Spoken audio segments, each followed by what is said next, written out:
Live from Washington, D.C., this is Balance of Power with Joe Mathieu and Kailey Leinz. There are no negotiations planned for today. Welcome to the Monday edition.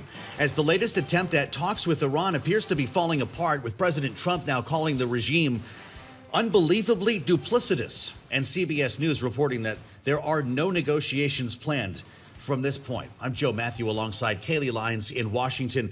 Kailey, this comes after the president actually canceled attacks over the weekend, he says, at the request of Iran's neighbors.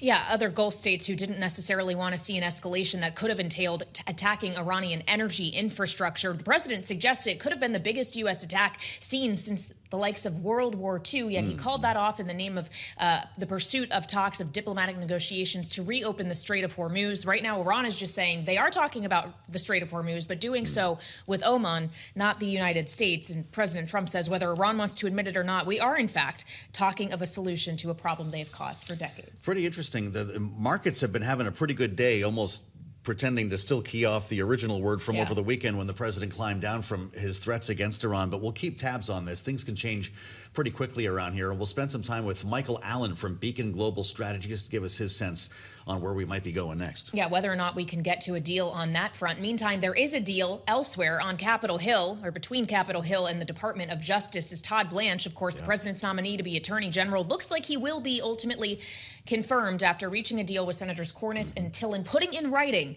that the anti-weaponization fund is rescinded, and clarifying some of that IRS immunity deal for President Trump as well. President also apparently not the only one to be climbing down. The YOLO caucus is as well, and it looks like it's just a matter of when, not if, Todd Blanche will be our next Attorney General. Yep, so we'll get into that with our political panel this hour. But we begin, as always, with a check on the markets. And for that, we turn to Charlie Pellet in New York. For Charlie. Hi, thank you very much, Kailey and Joe. Bottom line here, we do have oil continuing to decline. Despite the headlines, we have got the Dow, the S&P, NASDAQ also holding on to gains. Yes, we're off session highs on the Dow at 52,963, have been trading briefly above 53K, but right now we're up 485 on the Dow, up 0.9%. S&P 500 index, I run the GIP screen on the Bloomberg, looking at an index that is very close to session highs right now, up 1.3%, and NASDAQ up by 2%, the NASDAQ 100 index up by 1.5%. So bottom line, equity market is hanging in there right now. The Bloomberg Mag 7 index up 3.9%. The SOX, the Philadelphia Stock Exchange Semiconductor Index, it remains higher, barely up 0.1%. The VIX below 16, and a 2-year currently yielding 4.25% with a 30-year 4.68%. The 30-year at 5.23%. It's the 10-year right now, 4.68%. Gold down $10 the ounce to $4,035, down 0.3%. West Texas Intermediate crude $79.83 a barrel, down 5.7%. Brent crude $83.76 a barrel, down by 4.7%. So bottom line here, we're keeping an eye on the headlines, but bottom line, oil does remain higher. U.S. stocks are higher. Joe and Kailey, that is a Bloomberg Business Flash. All right, Charlie Pellet, thank you very much. WTI crude, as Charlie was talking about oil, is dropping below $80 a barrel once again today on hope of potentially diplomatic progress between the U.S. and Iran, or if not that, at least there was no escalation over the weekend and further attacks that the U.S. might have conducted on Iranian infrastructure, if not, according to President Trump, for the request of other Gulf states to hold off on that, as he described to reporters aboard Air Force One yesterday. It was going to be an attack that would have been by far the biggest attack since World War II. When the Allies ask to call it off, you got to sort of say, well, let's see. And the reason they asked is I think there's a deal. We're talking to them in the form of a negotiation. It begins tomorrow afternoon, and we'll see if it's true. I'd love to do that. Fast forward to this afternoon, and there are no negotiations. CBS News reporting as much, and the president's own posting on Truth Social would lead you to believe that as well. He doesn't say it outright, but the president, just a short time ago, writing Iranian leadership is unbelievably duplicitous, exclamation point. They ask for a meeting, he says. Some would say beg. Talks begin with more scheduled in the immediate future. And they say openly and proudly that they're not having any discussions and that nothing is being talked about. And they're only dealing with Oman. He goes on to say that Iran will never have a nuclear weapon, but it's difficult to tell exactly where we are between what we heard from the president over the weekend backing down from the strikes and what we heard from him ahead of the weekend, locked and loaded, and what was going to be the most punishing military attack, as he said, since World War II. Let's get into this with Jordan Fabian, our White House news editor here in Washington. Jordan, should we believe that this post is an indication that talks are off the table? I wouldn't necessarily say that, Joe. I think the president has a huge credibility problem right now. He's gone through this cycle over and over again over the past few weeks, ever since the memorandum of understanding with Iran collapsed. And now he's effectively trapped in this cul-de-sac where he's driving around in circles, unable to find a solution or a way out. A negotiated agreement with Iran doesn't appear to work. As he said, they have also been unreliable negotiators in his view, but also climbing the escalation ladder is an unlikely prospect as well. It would anger regional allies, and it would further deplete U.S. weapons stocks. So he is trapped. Mm-hmm. Well, and as he noted that there were other Gulf states who were concerned about the kind of escalation that was being reported about, Jordan, it was also escalation that was set to include Israel, according to some of the reporting we saw. Where is Israel in all of this? Whereas they were taking a front row seat with the U.S. early in the conflict, they seem to have taken a step back and are waiting for cues from the U.S. Because Trump has kind of been all over the place here, including a few weeks ago when he was angry at Prime Minister Benjamin Netanyahu for carrying out military operations in Lebanon that he said was imperiling his negotiations with Iran. They've really taken a step back. And so right now, President Trump is kind of the primary actor here, but he hasn't settled on a course of action. And so that makes it very difficult for all the other countries involved to see where he's going to land.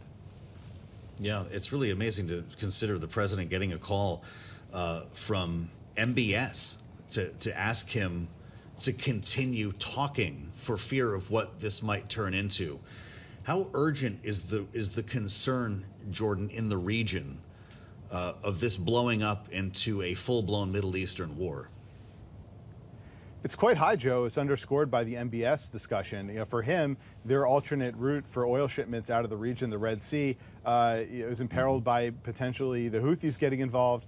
There was some sign of that happening a couple weeks ago. They're obviously cut off through the Persian Gulf, so they don't want the other route to be cut off either. And not to mention the fact that a massive escalation by the U.S. would trigger retaliation by Iran. And despite the president's comments that they've degraded the Iranian military, they've still been able to hit targets throughout the region, including locations with U.S. troops. And so they know that a massive attack on Iran's power plants could trigger retaliation that could damage cities in Saudi Arabia, cities in the UAE and Qatar. And that's why you see these governments urging the president to stay at the table. Yep, asked him to climb down, and climb down it seems he did, at least for now. We also saw something of a climb down from the DOJ, Jordan, Todd Blanche, putting it in writing at the request of Senators Tillis and Cornyn, who, of course, were holding up his confirmation process that the anti-weaponization fund created back in May is indeed dead, that order is rescinded, clarifying the details of this IRS audit immunity for the president as well. We know it got the thumbs up from Cornyn and Tillis. They're ready to vote yes for him in the Judiciary Committee tomorrow. Do we know how this is sitting with the president? It's unclear right now, Kailey, and we've been asking the White House all day if the president signed off on this thing and haven't heard back. We're going to hear from the president, we think, in at least a half an hour here. So maybe we'll get some more answers, but it's unclear. He has the penchant to sort of weigh in at the last minute and derail deals. He was upset with Jeanne Pirro, the U.S. attorney for the District of Columbia, over the weekend for throwing out the prosecution over the reflecting pool, contradicting his narrative that it was vandals that damaged it. And so, possibly something he could say the same about this Blanche deal. It's possibly he says he'll live with it because he wants to see Todd Blanche become the permanent attorney general. So we'll have to wait and see what the president says here. Indeed, we will. And of course, if the president takes questions from reporters during that executive order signing, we'll bring that to our audience live here on Bloomberg TV and radio. Jordan Fabian covering the White House for us. Thank you so much. And we want to focus back on what we were just discussing with Jordan, the conflict with Iran and talks, or the lack thereof, toward a potential resolution. As we bring in now Michael Allen of Beacon Global Strategies. He's also former special assistant to President George W. Bush in the national security sector. Michael, welcome back to Balance of Power. It's good to have you. As Joe has said repeatedly, the president says Iran is unbelievably duplicitous and is saying one thing privately and asking for talks, saying obviously another thing publicly today. What are we to believe? Well, I don't know that we're directly talking to the Iranians. I have a feeling we're talking, of course, to all these different intermediaries. Oman is the one we're talking about today, but usually there's also Qatar and Pakistan that are in the mix. I think probably when these intermediaries come to us, they lean a little bit far forward to try and get us to either not attack or to embrace or to indicate openness to talking. And then they hope they can match that back with the other side. But in this case, I think things are not in a good place for us to be able to get together. And I think the president always wants to maintain maximum flexibility, so he's bobbing and weaving. How many times does he get the bob and weave? You know, there were some groans last week. Like, okay, we're calling off. We're doing this again. The top of Drudge right now is the president holding up a taco.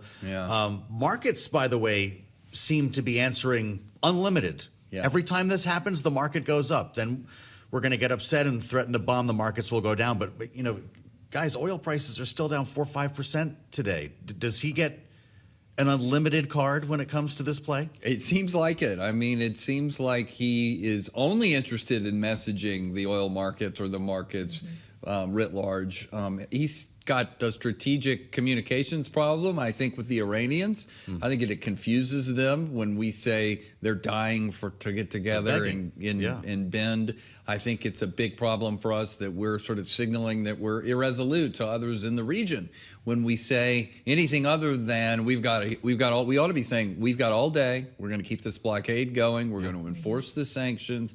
We're going to try to get some ships through the Straits of Hormuz. But we can't stick to one coherent message for more than a day or two. So I think we've confused everyone in the region, the American people, and most interestingly here, our adversaries who aren't sure what to make of U.S. resolve. Well, you just said we've got all day. Do we really? Can we maintain this posture indefinitely? It's going to hurt readiness, and it would be expensive. But I would have said that 2 months ago, because if they believe that we're going to give up on the blockade again in 3 or 4 days, what do they care? And so I think that we have just signaled that we're flexible. And by the way, that's what the president, everything you read about the president, what he doesn't like his aides doing is locking him into positions. He's not like a typical politician that's worried about someone saying, well, you had a different opinion 3 days ago. What happened? He's like, I switched my position. So he always wants to maintain maximum flexibility. If someone's coming to him and saying, I think there's a diplomatic opening, he says, okay, well, let's go see what that is. And if it doesn't bear fruit, I think he indicates that he's ready to go back to war. It's confusing. We're whiplashing, of course. It gives us not a lot of confidence that we know how we're going to get out of this, but he's going to try every door and hope to find one that opens. Michael, Iran's foreign ministry spokesman, Esmail Bagay, says not only are they close to finalizing a deal with Oman to reopen the strait, but the quote was, under no circumstance will the Strait of Hormuz return to the situation before the war. This is not the world as the president sees it. It's not. I wonder at the end of the day, though. I mean, I kind of forecast in the medium term. We're already sort of grinding through this in an imperfect way. I wonder if the way out of this is going to be some modus vivendi, where we look the other way on certain payments. If you're going to use the Iranian side of the straits, we'll continue to say it's open. We'll do our best to attract people to the Omani route. But I don't necessarily see how you totally negate the Iranian role here if we're unwilling to forcibly reopen the straits. And that's apparently what Mohammed bin Salman and others are saying to the president. If you hit their energy infrastructure, or if you go too hard at them, we're the ones that are going to absorb the retaliation, but you'll feel the repercussions of the oil prices. And so I think every time Trump's reminded of that, he pulls back a little bit. So I bet there's some imperfect, sloppy understanding at the end of the day. Maybe we don't see some sort of formal written agreement, but some sort of arrangement. Speaking of arrangements, the president announced last week an arrangement or an agreement made between Israel and Hamas, that Hamas was going to disarm and that Israel would eventually withdraw militarily from Gaza. It seems neither side, though, wants to do what they said they would before the other one moves first. What is the likelihood that this is going to be able to be executed in the way the president described? Well, it's very low, and in this case, I think the president and his team deserve credit for trying. I mean, it looks good on paper when you read through the agreement. You think to yourself, wow, if this could work, this could be a breakthrough. But I think you can't help, given the history of this, but apply a healthy dose of skepticism. It doesn't seem like Hamas is going to really give up their weapons. It doesn't seem like the Israelis are going to gradually continue to pull back and lose their leverage over what's going on in Gaza. I don't want to totally rain on the parade. I hope it works. It reads good. It looks like we could try to do it, but I don't know. You're foolhardy to be too optimistic when it comes to Israel-Palestine. Well, I mean, your opinions are being informed by history here. Remembering the president also said this war with Iran would be over in, 4 to 6 weeks? Yeah. Are you at the point now to believe, answer this as you will, but that all of this is unresolved on November 3rd? I think it's very possible. I think we could be muddling through, continuing in these cycles where if the price of oil gets too high up, the president indicates he's ready to talk, prices go back down, the Iranians take a shot. Getting whiplash here. Yeah, well, then they're worried that too many, I mean, when this all broke out again 10 days ago or whatever it was because too many ships in the Iranian estimation were going through the Oman side of the Straits. And so they said, wait a second, are we losing leverage here? And then they took shots, and then we went after them again. So I think you're going to continue to see the tit for tat, totally not very clear situation of what we're doing, muddling through. I can't foresee us going back almost even to an MOU, which was a mess in and of itself. And so I think they're going to be unstated understandings held with intermediaries in the medium term. But, don't look for some signing ceremony somewhere where we're going to get through this and have some kind of ironclad, clear document. Well, we're wondering if there's going to be a signing ceremony that President Trump would partake in, signing off on a new sanctions bill that seems like the Senate could vote on this week before the recess, that would allow for the president to enact tariffs on buyers of Russian energy products, but also Iran now. And I wonder if you think for either of these conflicts that is going to be able to move the needle, assuming it can clear both chambers. So I think it does help if the president wants to actually use them against Russia. If he wants to use them, he may think, well, I'm in a negotiation with them. I'm trying to induce them to come to the table, and so I don't want to use them. But maybe just the dangling them out there has some effect. So I'm glad they're seemingly on track to be able to pass. It's interesting that he wanted Iran added in there. I think it helps if he thinks that's a great tool for him to use sanctions-wise. It'd be wiser if we continue the blockade, because that's the real sanctions enforcement, not just chasing banks all over the world and blacklisting people. That's saying you're not coming through the Straits. So let's hope he uses this legislation for what it was intended, to increase his leverage over these adversaries. Interesting. We only have 30 seconds left. Remember, you sat here for Operation Midnight Hammer. We talked about the walk up to that, and then, of course, what happened.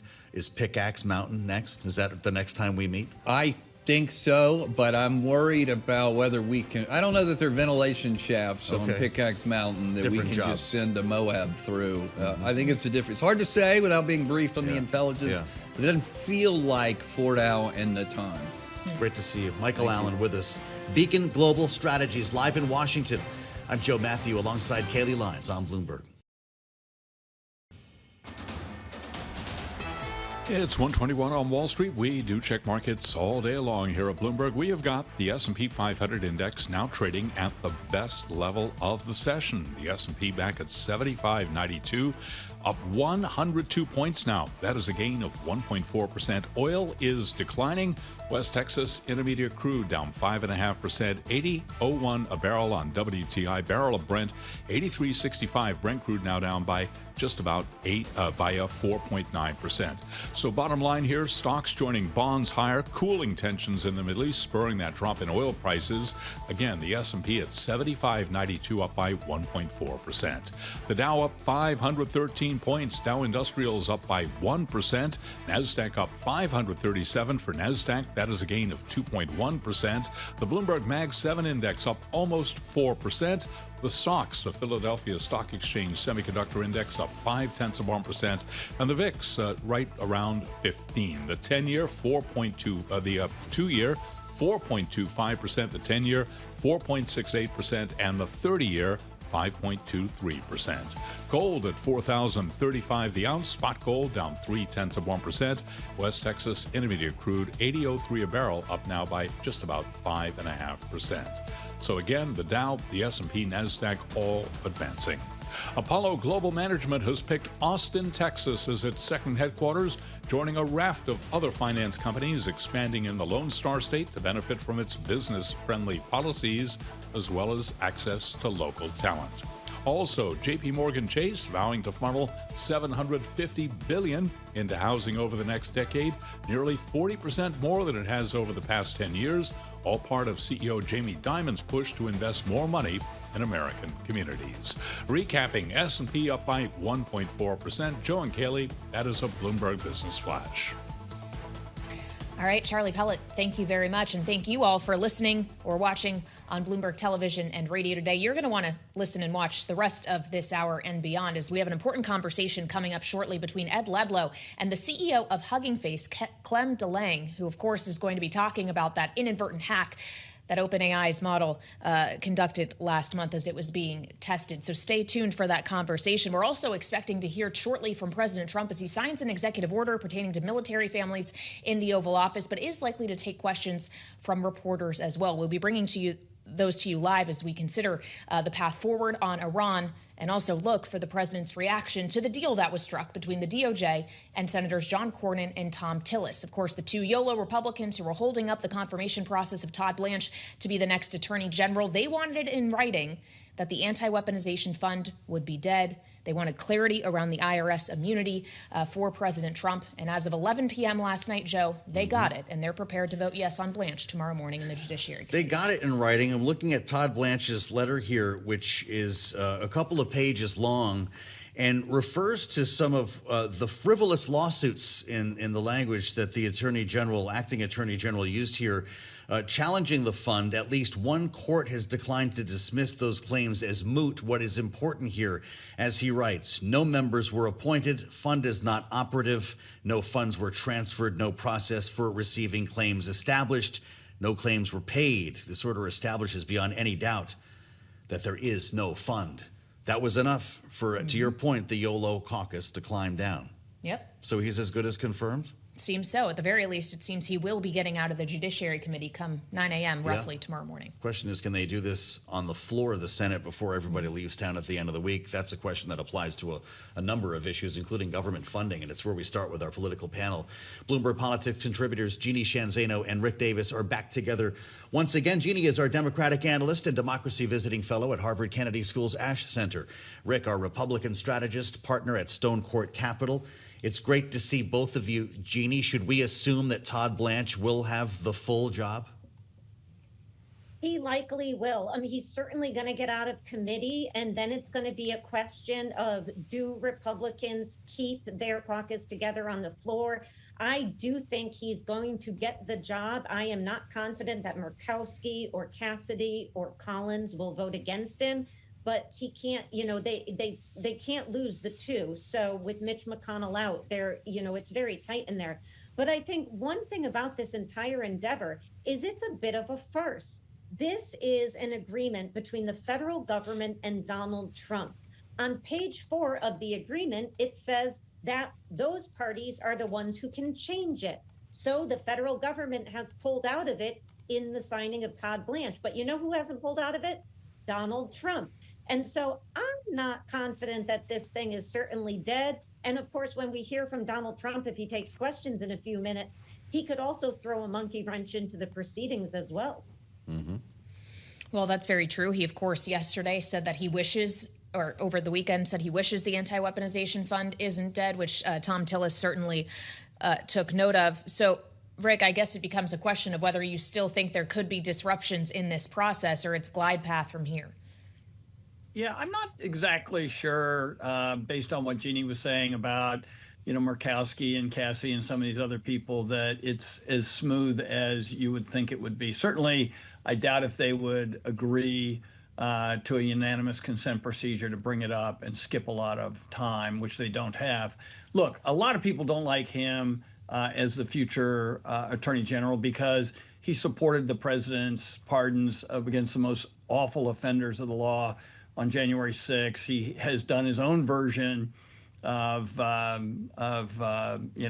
retribution, going after people like Comey and Brennan. So there are a lot of Republicans beyond just this policy issue that has been negotiated who have a lot of anxiety about this individual. So separating, cutting a deal on a policy to get your way into a job versus being the right person for the job. And I think that's a really dangerous example to use in the future. I mean, if every single person who gets confirmed for Senate confirmation has to cut a deal on a policy issue, it could be total chaos when it comes to trying to get people approved. And I as much as I appreciate the fact that they did the right thing and got this deal on the anti-weaponization fund and the taxes issue, it's a really bad precedent. And so is he a guy, Todd Blanche, who you want to have as your Attorney General? And if not, you should vote against him. I mean, it's about him. It's not about the policies of this administration. Well, it's a great point, Rick. I wonder if you believe that the president could impact the outcome of whatever confirmation vote is looming here based on what he is about to say or not say in the Oval Office. Every time he's had the opportunity, he has reignited the anti-weaponization fund. Yeah, look, this president is hugely powerful when it comes to Capitol Hill. For a Republican in the Senate to defy him is an act of courage because the reaction is going to be intense. Just ask Senator Cassidy. But at the end of the day, yes, he could ignite this in the next hour. And all of a sudden, there's going to be a scramble for how do we actually get to these votes we need on the floor to confirm him. And so, yeah, I'm not sanguine about the fact that this is over yet. Well, it may not be over. And as you were pointing to, Rick, they might need a time agreement if they want to try to get it done by the recess or just get to a vote, regardless of what way the vote goes. They have a lot they want to do this week before they're all supposed to fly out for a number of weeks, Jeanne, including a procedural vote this afternoon. 5:30 p.m. Eastern is when it's expected to try to advance a continuing resolution to keep the government funded beyond the end of the fiscal year. This one's a little longer than the House-backed CR before they left town. This one goes through December 11th. Democrats seem to be on board with this one. Is this what's going to avert a shutdown? I don't know for sure if it averts a shutdown because, of course, even if it passes the Senate, it's got to go to the House when they come back from recess. And there's a lot in this thing that the House is going to object to. And, of course, there's a lot in it that the White House is going to object to. And that raises what has been another continuing sort of saga in Washington, which is the back and forth or the lack of communication, if you will, between John Thune and President Trump. There is no love lost there. Donald Trump is not happy with how John Thune is moving the Senate at this point. Certainly, he's not going with the getting rid of the filibuster, no SAVE Act. Reconciliation is put aside, trying to get this CR through, which limits the president's power in certain ways. So I think this is going to be an uphill battle. I do think there is an incentive with the election so soon after they get back to keeping the government running. I don't think it helps anybody to shut down the government. But I think this is going to be a family fight between Republicans if this thing passes the Senate when the House gets back and you get Donald Trump going back and forth with Thune. I mean, I'm really interested to see, does Donald Trump support somebody late in this year to challenge John Thune on the Senate floor, rather, for leadership? I think that's a real possibility here. That would be something. We were talking to Nathan Dean a little bit earlier, Rick, the head of U.S. policy analysis at Bloomberg Intelligence, and he was highlighting this very issue. When everybody comes back from August, the push and pull between the House and Senate among Republicans could, in fact, lead to a government shutdown. Do you see that as a possibility? Yeah, for sure. This has been a dysfunctional Congress since it began a year and a half ago. The closer you get to an election, the more you create independent actors who are acting in their own self-interest politically, right? Everyone's kind of been toeing the party line, and you still had a lot of disruptions. Can you imagine when everyone's acting in their own self-interest? So at the end of the day, yeah, I think you add an element of political manipulation into the Congress, and with only, 2 weeks basically of legislative time to get all this stuff done, it's you can't let anything go wrong. And I think the chance that a lot goes wrong is more standard with this Congress. Well, I'd like to ask you about another matter, Rick, the Russia sanctions bill that has now turned into a Russia and Iran sanctions bill that would grant some more tariff authority back to the president against buyers of those countries' energy products. What do you expect the fate of it will be? Knowing it got 86 votes on the first procedural vote in the Senate, but it does give the president more tariff power. Is this something that's going to get all the way through to the president's desk? Yeah, I think these sanctions are wildly popular, and I think that as long as the president doesn't abuse his authority in this new power that they're giving him to do secondary sanction tariffs on countries that are buying Russian and in future Iranian oil, I think that Republicans and Democrats together believe it's good policy and hope that the president doesn't abuse these powers. Jeanne, do you agree with that? I think it may pass, but I think this is a dangerous power to grant to this president in the hope he doesn't use it more full-throatedly than we would like. And I think that's a real possibility with him. All right, Jeanne, Zaino, and Rick Davis, both of them Bloomberg Politics contributors. Thanks for joining us for an insightful conversation, as always, on Balance of Power. And we turn now to another very important conversation as we hand the reins over to Bloomberg Tech host Ed Ludlow, who is joined by the CEO of Hugging Face. Ed. Yeah, thank you to the Balance of Power team. We are here because on July 22nd, OpenAI and Hugging Face disclosed that two powerful AI models went out of a sandboxed or closed testing environment, gained internet access, and then were able to hack Hugging Face's systems in what was seen at the time as a watershed moment in AI safety. And now an investigation has been in part concluded, and there's been time to assess what happened. Hugging Face CEO Clement Delangue is here to discuss exactly that. And I think, Clem, that's probably the best place to start. What happened? A lot happens, right, in the past few weeks. We noticed, disclosed, as you mentioned, the first kind of like public instance of an autonomous AI cyber attack. We defended ourselves against it with an open model, interestingly, coming from China.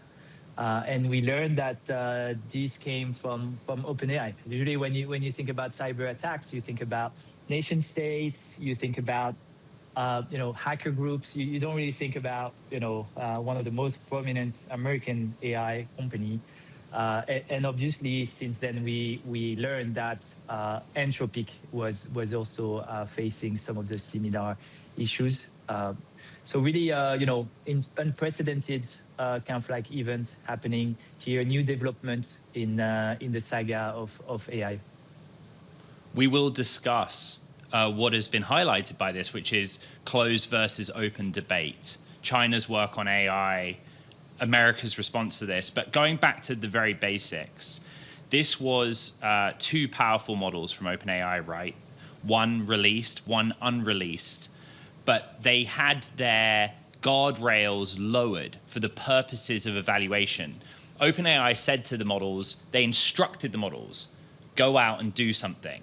And I think it'd be useful to the audience for you to explain that part, whether the OpenAI models were just following instructions or if they were AIs that went rogue.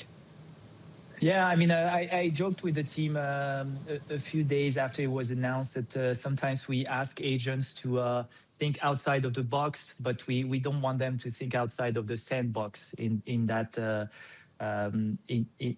case. I think it was a mix of kind of like, mistakes and kind of like the systems internally, I think weren't, good enough to prevent this to happen. After that, on our side, the attack was really interesting. Over 17,000 different actions taken over 4.5 days. So the speed and the volume of the actions taken were nowhere close to what like a human cyber attacks could be. It wasn't particularly smart or sophisticated. It was more kind of like someone described it as a bear probing really everything in the system to try to find the honeypot in a way. But obviously, because it's an autonomous AI system, it does that pretty well. After the disclosure on July 22nd, you got on an airplane and flew from Miami to San Francisco, in part to get with the OpenAI team and do this investigation. You just said that the systems were not in place to prevent this happening. Talk more about that. Prevent what happening? Where were the points of failure? Well, I can't talk for them, but from what I've understood from what they released, and I think they're going to release more in the coming days, which I'm excited about. They had kind of like an evaluation sandbox, right, which was supposed to be like a contained environment for the AI models. And unfortunately, there was some weaknesses that led the agents to be able to get out of it, get access to internet, and decide to run a cyber attack against Hugging Face. So that's one first kind of like things that I think we can improve in the future. Now that we understand that these systems are capable of that. Obviously, I think that the monitoring part is important, right? Because the faster you can detect that, the better it is, right? We learned about some entropic instances that they haven't, seen or detected that happened 3 months ago or something like that. Yes. So obviously, we want to monitor these systems better. And then one last interesting thing, as I mentioned, we defended ourselves with an open model, right? And some of the guardrails prevented us from using frontier APIs to defend ourselves. So kind of like improving the tools for defenders, instead of obsessing about not giving them to attackers, I think would be a good thing in the future to make sure these incidents are not too harmful. Okay, you've taken us there, so we'll go there. In this incident, it was two powerful but closed OpenAI models, where OpenAI lowered the guardrails in place to test their full cyber capabilities. They escaped the sandbox or testing environment, gained internet access, and were able to access your platforms mistakenly. You defended yourself using an open model, but it was a Chinese model. But the abilities of that model to defend you were also diminished by their guardrails. Is that a fair statement? Yeah, I mean, the open model, fortunately, was kind of like flexible enough that we could use it to defend ourselves. So that's kind of like the kind of like efficient tools for defenders. We're live on Bloomberg Television and Radio on Balance of Power. There'll be people in America and around the world listening to this and thinking, okay, very powerful AI models were able to escape a testing environment, access the internet, and then access mistakenly another company's platform. What was the net result? Did something bad happen as a result of this? Well, I think not as bad as it could have been. It was bad for us, for our team, right? I mean, our whole security infra team worked on this for quite a while. It created some challenges for us, obviously, but it could have been way worse, right? Like for example, we're an AI platform, right? So we have kind of like good ways to defend ourselves, but a lot of other organizations, companies don't have kind of like the same defenses. Obviously, some domains are more at risks than others. So I think it could have been much worse, but we need to take this kind of like seriously as a wake-up call for us to kind of like work more on getting these systems secure and giving more tools to all defenders, and generally creating more transparency and more monitoring of these systems. Has the US government taken this as a wake-up call? Which branches of government have reached out to you since the event was disclosed?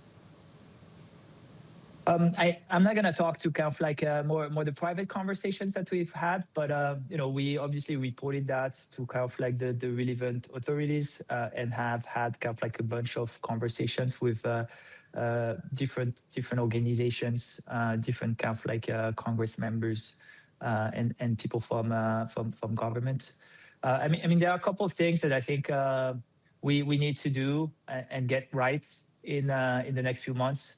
First, in my opinion, we have to make sure that cyber attacks, even when they're done by agents, stay a crime and illegal, and make sure to enforce that. Otherwise, we're going to end up in a world where everyone is cyber attacking everyone with really no disincentive to it.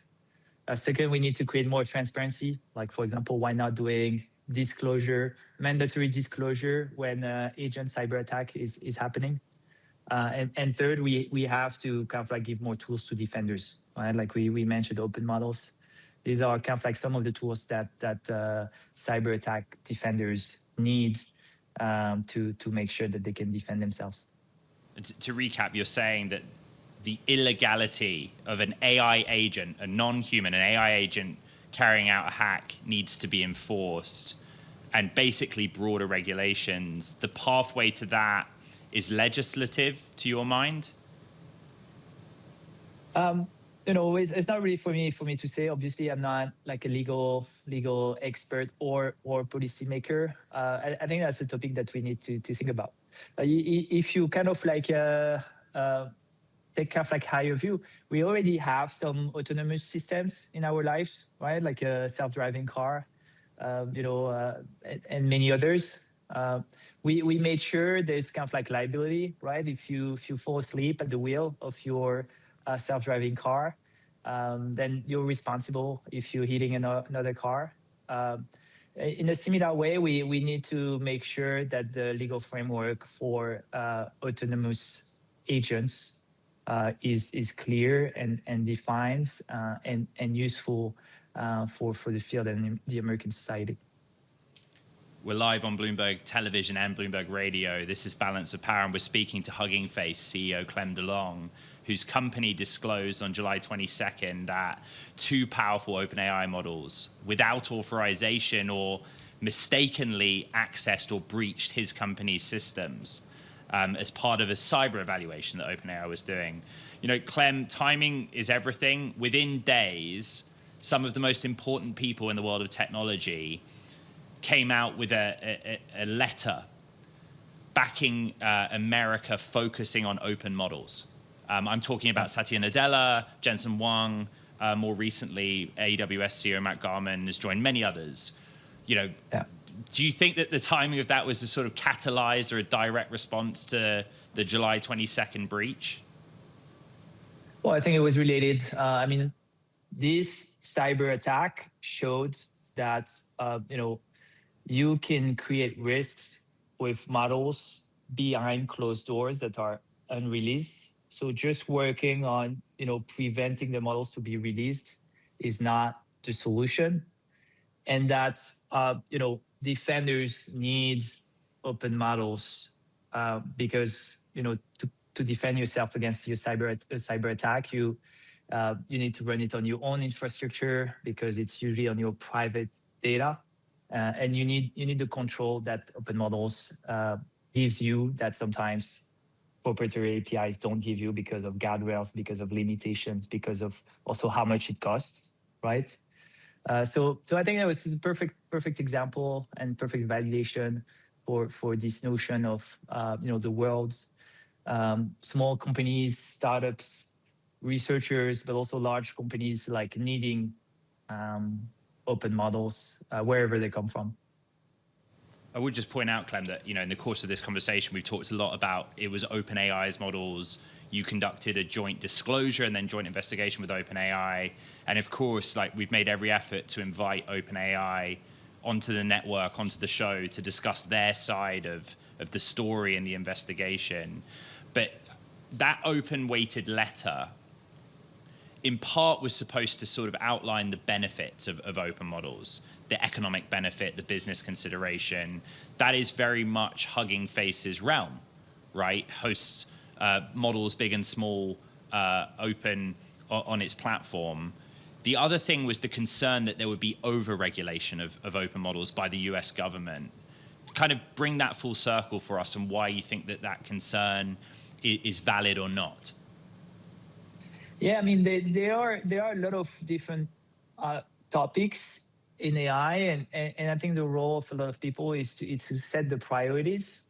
And I think what this letter kind of like was outlining too is that probably one of the biggest risks in AI is concentration of power, right? Like it's concentration of powers, capabilities, wealth in a few organizations, when like everyone else would be kind of like lagging behind and be kind of like left out in a way, right? And open models are kind of like a counterforce to that, right? Like they empower small companies, startups, organizations that are not necessarily kind of like frontier AI labs to build AI themselves, to own their intelligence, as some people said. And I think that's one topic that policymakers need to focus on a little bit more than they've been focusing on so far. So hopefully this letter kind of like puts the topic more prominently on their desk.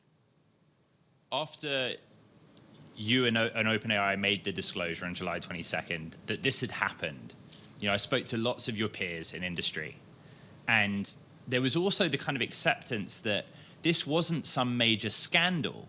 OpenAI has a lot of power. The closed models themselves are powerful, but generally speaking, industry said, we want to see the frontier labs doing this, doing these tests and evaluations of their capabilities, and then disclosing when something goes wrong. Just react to that, in that sentiment towards the events of that week. I don't agree at all with that. It's like we don't want any company in the US running cyber attacks against other companies. This is a crime. This is illegal for a good reason. Because if you create a world where everyone is allowed to run cyber attacks against everyone, we're in for a lot of trouble, right? You have to remember that in our society, most damages and most hurts isn't prevented because it is hard to do, right? Like if you think of it, I can go across the street and steal a grocery shop, and it's not that hard to do, right? It is prevented because this is immoral and this is illegal, right? So I don't do it because of that. And it's the same thing for cyber attacks, right? If we end up in a world where these are normalized, cyber attacks are normalized, I think we're gonna end up in a very dangerous world. The same way as I made the comparison with self-driving cars, right? We don't want to end up in a world where bumping into another car is normalized, is okay because you're driving a self-driving car. Like we want to make sure that our society stays kind of like healthy by keeping things that need to be, must be illegal. This brings us back to the central concern of the American people, frankly, right? Which is OpenAI did not instruct those two models to go out and hack Hugging Face. They instructed the two models to undergo the evaluation, right? To do the test. They were able to escape the sandboxed environment, gain internet access, and they went to Hugging Face's platforms, in part, I understand, because the models determined they could find information on Hugging Face's platform that would help them to pass that test, carry out that evaluation. But OpenAI didn't instruct them to hack Hugging Face. Nevertheless, here we are. That's the bit that people are worried about. Yeah.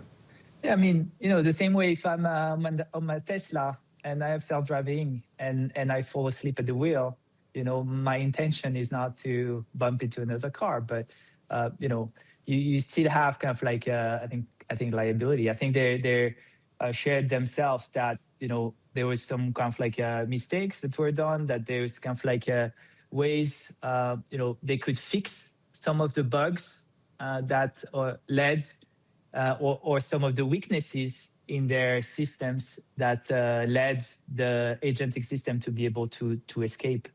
And I think they're hopeful to actually fix this and make sure it doesn't happen again. I don't think they're going to try in the future to build a system that kind of like regularly runs cyber attacks against other companies. I think they're going to build systems that are kind of like stronger, better to make sure these things don't happen in the future. Hugging Face CEO, Clement Delangue, we just have about 60 seconds left in the conversation. You've talked about what needs to happen, but what's the net result of all of this, and what needs to happen next? Yeah, I think we need more transparency. I think it was a good wake-up call that preventing releases is not enough. I think we need more transparency on these systems. And second, we need to kind of like equip defenders better. Right, like for example, with open models that we used to defend ourselves. So we need more powerful open models for all defenders, so that we prepared for what's coming next. Hugging Face CEO Clement Delangue joining us live on Balance of Power. Thank you very much, Joe, Kailey. I'll throw it back to you in DC.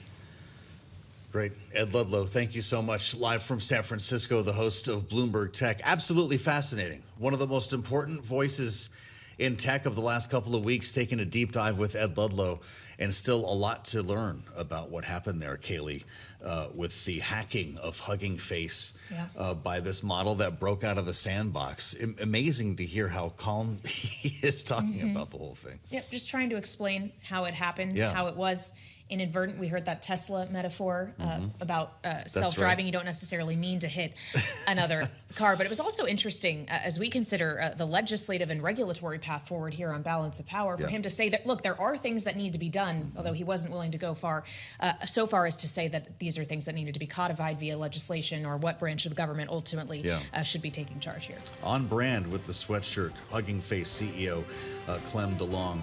Kailey, the president is speaking. He's got an unrelated event happening in the Oval Office, but the war in Iran did come up here, as you might expect, saying that things are going very well so far. We'll have more on the president's climbing down from another threat to bomb Iran on the late edition of Balance of Power, 5 p.m. Eastern, right here on Bloomberg.